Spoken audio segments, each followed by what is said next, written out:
नमस्ते छात्रों, सुप्रभात।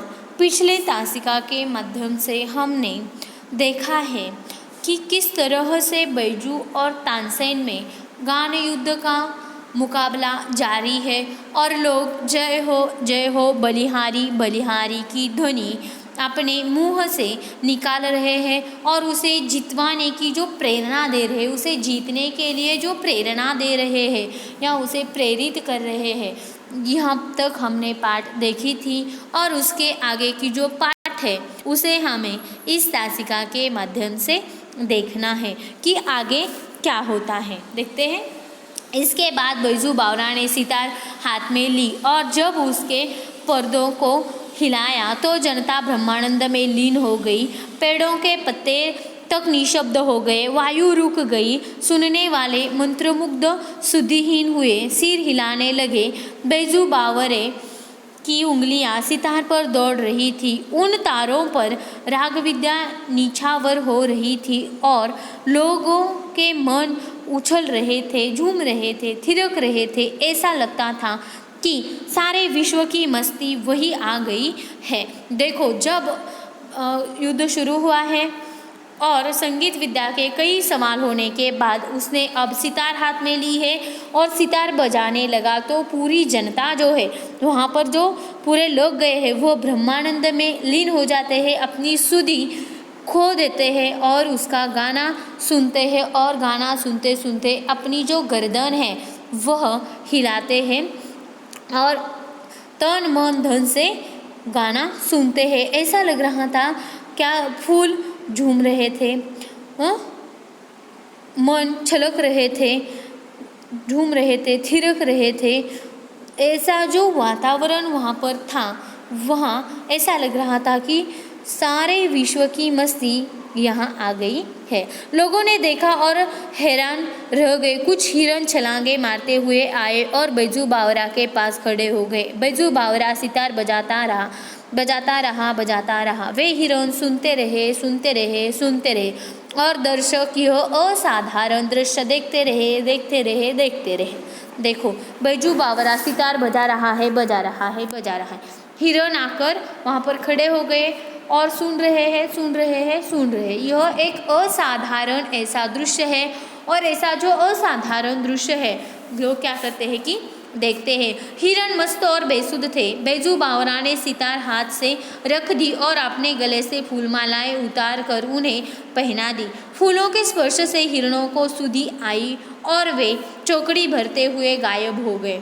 बैजू ने कहा, तानसेन, मेरी फूलमालाएं यहाँ मंगवा दे, मैं तब जानूं कि आप राग विद्या जानते हैं। देखो, सबसे महत्वपूर्ण बात यहाँ पर आई है कि जो बैजू है वह क्या कहता है कि जो हिरन उसका गाना सुनते सुनते बेसुध हो गए हैं, सुधिहीन हो गए हैं, उनके गले में जो अपने गले में फूलमाला चढ़ाई थी या फूलमाला डाली थी उसे निकालकर उन हिरणों के गले में डाल देते हैं और फूलमालाएं चढ़ाते समय बैजू के स्पर्श से हिरण सुध या हिरणों को सुधि आई और वे चौकड़ी भरते हुए चले गए। आगे तानसेन सितार हाथ में लेकर अब उसी अपनी पूर्व प्रवीणता के साथ बजाने लगा। ऐसे अच्छी सितार, ऐसी एकाग्रता के साथ उसने अपने जीवन भर में कभी न बजाई थी। सितार के साथ वो आप सितार बन गया और पसीना पसीना हो गया। उसको अपने तन की सुधि न थी और सितार के बिना संसार में उसके लिए और कुछ न था। आज उसने वह बजाया था जो कभी न बजाया था। आज उसने वह बजाया जो कभी न बजा सकता था। यह सितार की बाजी न थी, यह जीवन और मृत्यु की बाजी थी। आज तक उसने अनाड़ी देखे थे, आज उसके सामने एक उस्ताद बैठा था। कितना ऊंचा, कितना गहरा, कितना महान। आज वह अपनी पूरी कला दिखा देना चाहता था। आज वह किसी भी तरह जीतना चाहता था। आज वह किसी भी तरह जीते रहना चाहता था। बहुत समय बीत गया, सितार बजती रही, उंगलियां दुखने लगी। देखो, यहाँ पर जो तानसेन है उसने ऐसा कहा है कि मैं आज तन मन धन से ऐसी सितार बजाऊंगा कि मैं ही जीतूंगा और उसे जीतना इसीलिए है कि जीना है, इसीलिए जीतना ज़रूरी है। आगे, मगर लोगों ने आज तानसेन को पसंद न किया। सूरज और जुगनू का मुकाबला ही क्या मुकाबला है। आज से पहले उन्होंने जुगनू देखे थे, आज उन्होंने सूरज देख लिया है।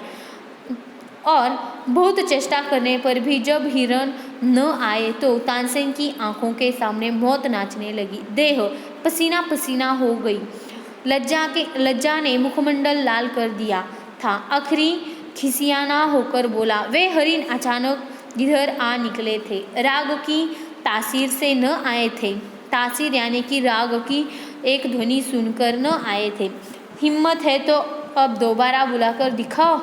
देखो क्या कहता है, वह तन मन धन से ऐसी सितार बजाता है, ऐसा गाना बजाता है, ऐसा गाना गाता है, तभी भी वह हिरण नहीं आते हैं। तो लोग कहते हैं आज तक हमने सिर्फ जुगनू देखे हैं, आज हमने सूरज को देख लिया। जुगनू का एक ही तिनका होता है, सूरज के बहुत सारे किरण होते हैं। यहाँ जुगनू और किरण यह शब्द आए हैं, इसीलिए बताते हैं कि जुगनू का सिर्फ एक तिनका होता है और सूरज के बहुत सारे किरण होते हैं। सूरज की तरह जो बैजू का संगीत प्रकाशमान था, और जुगनू किसे कहा है, तानसेन जी को। तो उसी तरह से उसका मुकाबला या उसका जो सितार बजाने का काम है वह जारी रहा, लेकिन हिरण अब तक आए नहीं है। तो उसका लज्जा से मुखमंडल लाल हो गया और आखिरी वह खिसियाना गुस्से में आकर बोला, हिरण यहाँ राग की तासीर से न आए थे। अगर तुझ में हिम्मत है तो तू दोबारा, या तुम में हिम्मत है तो तुम दोबारा बुलाकर दिखाओ। बैजू बावरा मुस्कुराया और धीरे से बोला, बहुत अच्छा, दोबारा बुलाकर दिखा देता हूँ। वह कहता है, हाँ ठीक है, तो मैं उसे उन हिरणों को दोबारा बुलाता हूँ। यह कहकर उसने फिर सितार पकड़ ली। एक बार फिर संगीत लहरी वायुमंडल में लहराने लगी। फिर सुनने वाले संगीत सागर की तरंगों में डूबने लगे। हिरण बैजू बावरा के पास फिर आए। वे ही हिरण जिनकी गर्दन में फूलमालाएं पड़ी थी और जो राग की सुरीली ध्वनि के जादू से बुलाए गए थे। बैजू बावरा ने मालाएं उतार ली और हिरण कूदते हुए जिधर से आए थे उधर को चले गए। देखो, जब फिर से एक बार हाथ में सितार लेता है, फिर से एक बार हाथ में सितार लेने के बाद वही हिरण आकर वहाँ पर खड़े हो जाते हैं और सुनने वाले फिर से संगीत सागर में डूब जाते हैं। तो हिरणों के गले से फूलमालाएं उतर लेता है और तभी हिरने जहाँ से आई थी वहाँ चले जाते हैं। अकबर का तानसेन के साथ अगाध प्रेम था। उसकी मृत्यु निकट देखी तो उनका कंठ भर आया, परंतु प्रतिज्ञा हो चुकी थी। वे विवश होकर उठे और संक्षेप में निर्णय सुना दिया। बैजू बावरा जीत गया, तानसेन हार गया। अब तानसेन की जान बैजू बावरा के हाथ में है। देखो, ये इस तानसेन पर अकबर का बहुत सारा प्यार है, बहुत सारा अगाध प्रेम था, क्योंकि 9 रत्नों में से यह एक रत्न था उनके दरबार का। तो इस रत्न को अब बैजू ने हरा दिया है, तो उसका मृत्यु निकट है। इसे देखकर या ऐसी स्थिति को देखकर उनका कंठ भर आता है, परंतु प्रतिज्ञा हो चुकी है। प्रतिज्ञा कौन सी हो चुकी थी कि जो भी हारेगा उसे मृत्युदंड या उसकी मृत्यु निश्चिंत है।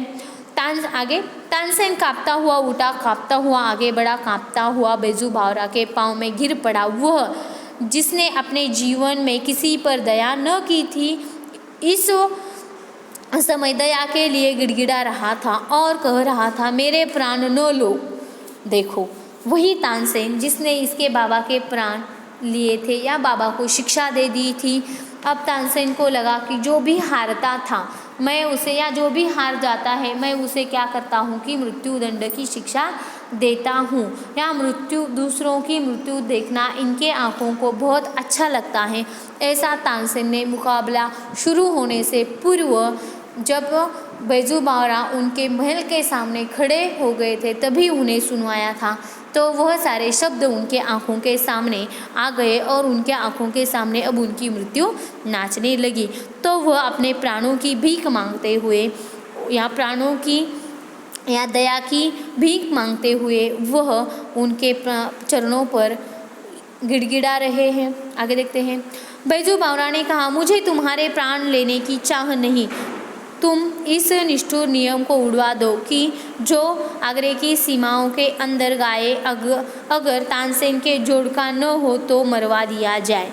अकबर ने अधीर होकर कहा, यह नियम अभी इसी क्षण से उड़ा दिया गया। तानसेन ने बैजू बावरा के चरणों में गिरकर दीनता से कहा, मैं यह उपकार जीवन भर न भूलूंगा। बैजू बावरा ने जवाब दिया, 12 बरस पहले की बात है, आपने एक बच्चे की जान बख्शी थी, आज उस बच्चे ने आपकी जान बख्शी है। तानसेन हैरान होकर देखने लगा। फिर थोड़ी देर बाद उसे पुरानी एक भूली हुई एक धुंधली सी बात याद आ गई। और क्या होता है कि जब तानसेन हारता है अपने प्राणों के लिए उसके पैरों पर गिड़गिड़ाता है, क्योंकि उसका जो लेकिन वह शिक्षा जो बैजू है, बैजू बावरा कहता है, मुझे तुम्हारे प्राण लेने की कोई चाह नहीं है, मुझे तुम्हारे प्राणों में या प्राण लेने की कोई दिलचस्पी नहीं है, मैं तुम्हारे प्राण नहीं लूँगा, तुमने जो निष्ठुर नियम बनाया है उस नियम को उड़वा दो। तो अकबर झट से उठता है, अधीर होकर बोलता है, यह नियम अभी से इसी क्षण से उड़वा दिया जाता है। तब तानसेन उसके पास आते हैं और उसे कहते हैं, मैं यह उपकार जन्म भर जीवन भर न भूलूंगा। बैजू कहता है, 12 बरस पहले एक बच्चे की जान तुमने बख्शी थी, वही बच्चा आज क्या कर रहा है कि तुम्हारी जान बख्श रहा है। और ऐसा कहते हैं तो 12 बरस पहले की एक घटना उस तानसेन के आंखों के सामने आ जाती है कि एक साधु की मंडली आई थी, उसमें एक बच्चा था, उसी बच्चे को हमने छोड़ दिया था। ऐसी धुंधली सी तस्वीर उसके आंखों के सामने आ जाती है।